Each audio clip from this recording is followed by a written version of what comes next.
As for the maternity ward, it's not for the first time that we see the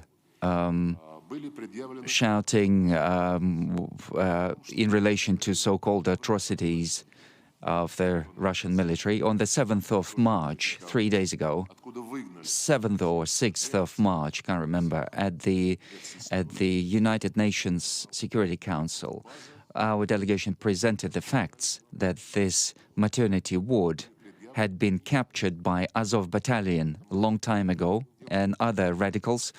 All mothers, all pregnant ladies were taken out of that building, and this was a base of the ultra-radicals Azov. This information had been passed 3 days ago, and so make your own conclusions how the public opinion is being manipulated in the whole world. And I saw these reports today, and your channel and other Western media.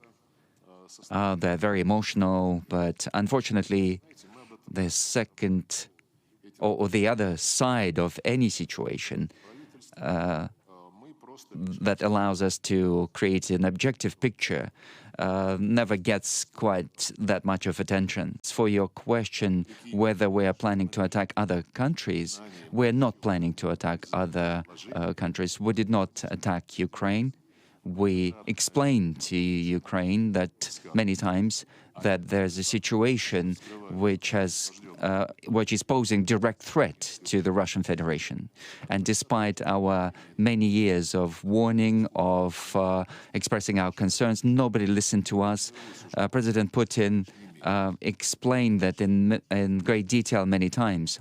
And these facts that are being uncovered on the territories that are being liberated now in Donetsk and Lugansk tells us that the attack was being planned for the coming months.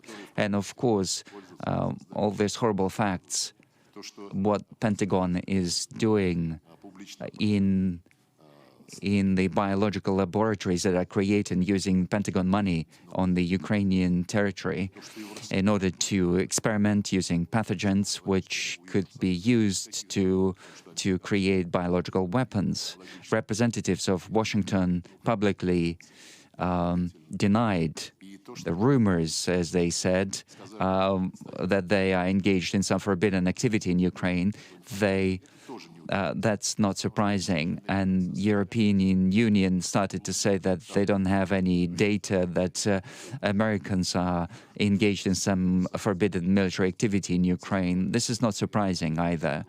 And United Nations also stated that they don't have such information. This is not surprising either. And all of this activity was being carried out in deep secret in the same way as these military biological laboratories being created in former Soviet Union countries right on the perimeter of Russia and also in China.